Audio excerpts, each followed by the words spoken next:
History Talks with Soledad Vasquez and Kayla Timbaga. Today we have appearances from Augustus Caesar Yay! and Genghis Khan. Yay! Today we will be discussing how the Pax Romana and Pax Mongolica can be compared in their cultural treatment to their conquered economic powers and military hierarchy. Hope you enjoy the show. Thank you. I will. And now, representing the Pax Romana, Augustus Caesar.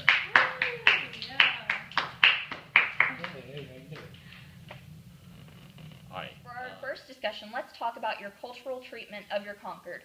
How do you treat the customs of those you conquered? The Romans are essentially seeking peace and cooperation. Through that criterion, we need to reach two things. They need to pay us tribute, to pay us money, and for them to abide by our laws.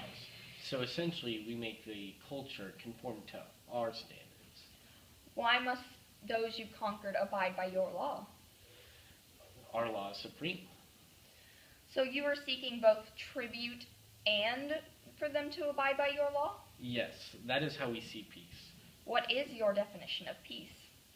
Along with that, how I see peace doesn't necessarily mean an absence of war.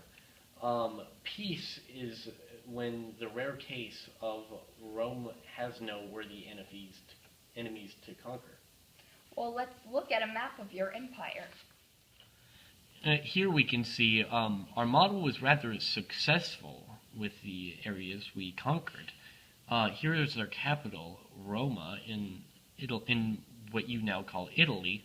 Here is Carthage, Gaul, as you know, Turkey. We've really surrounded some of the Black Sea and almost all around the Mediterranean, even down to Alexandria in the Nile.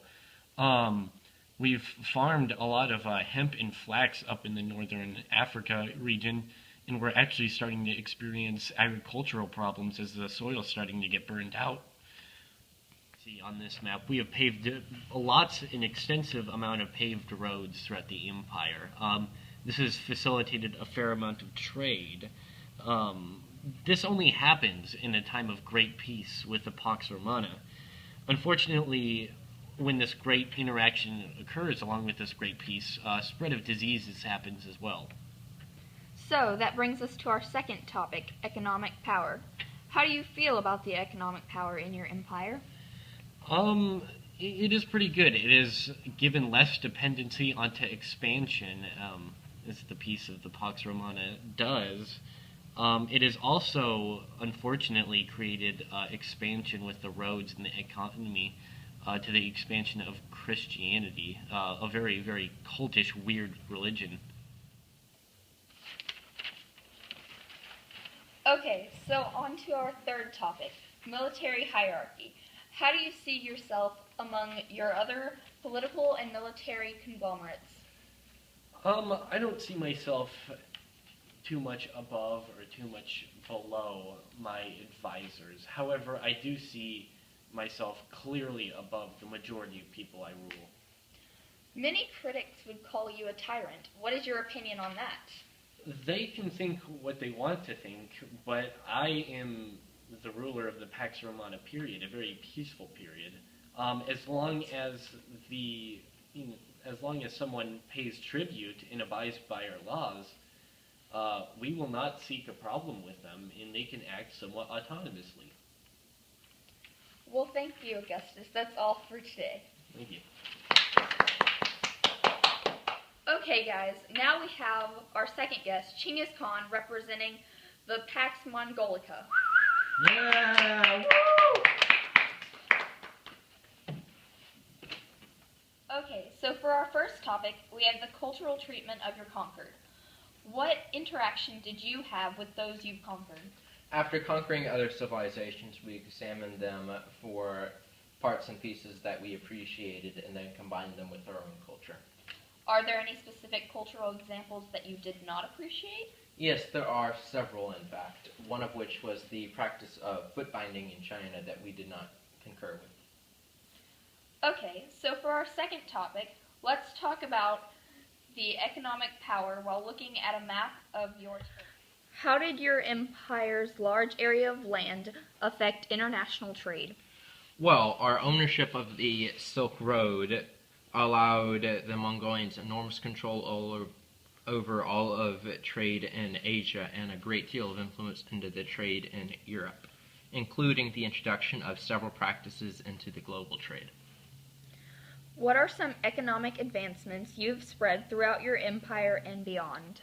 They include deposit banking, bills of exchange, or paper currency, and the introduction of insurance into the lives of the merchants. Seeing how far you have spread your trade network, many would question the safety of merchants. What is your opinion on that? I can answer that with a common saying throughout my empire, that a maiden bearing a nugget of gold can wander from one end of the empire to the other without fear. This is due to the stabilizing effect that the Pax Mongolica had on the region at the time. So, for our next topic, we have military hierarchy. I've heard that you've made many structural changes to your military. What can you tell us about that? I have completely revolutionized the way the Mongolian military force works, from a clan and tribal-based nomadic society into a very powerful force organized into groups of 10 called arbads, and to groups of 10,000 strong called turmans. So your military structure is similar to that of the Roman legions? In a way, yes, but my hordes of cavalry can run circles around the pathetically slow Roman legions. Are you talking about me? Yes, your slow, bolstered, one-dimensional fighting force you call a legion. Yeah, but it still stomped everything in its path. Hey, that was until you lost to the barbarians. Hey, you guys still had very effective forces for your time period. Chinggis, you initially lost to the Chinese, just as Augustus lost to the barbarians. The Silk Road was still more influential than your piddly paved roads. A Silk Road that spread the Black Plague. You admitted to spreading diseases as well. Both of you guys still supported trade and the spread of ideas and diseases. You weak conquerors, always conforming to your defeated opponent's beliefs. What is wrong with adapting to their beliefs? If it works, don't fix it. Quit it, guys. You both sought tribute for pay anyway. Still weak. Okay, guys, we're done here. To summarize today's show, each of these civilizations were from different time periods, Rome from the classical era and the Mongols from the post-classical era. The Roman Empire and Mongolian Empire each had their own style of ruling and bringing peace to their empires. Both civilizations had differences and similarities in the way they brought peace to their people that made them successful in their culture, economy, and military tactics. They had many differences in their military tactics, but were both a force to be dealt with. Their similarities in economic power made them each a strong empire. Not only was the Pax Romana and Pax Mongolica a time of peace, but also a time of prosperity.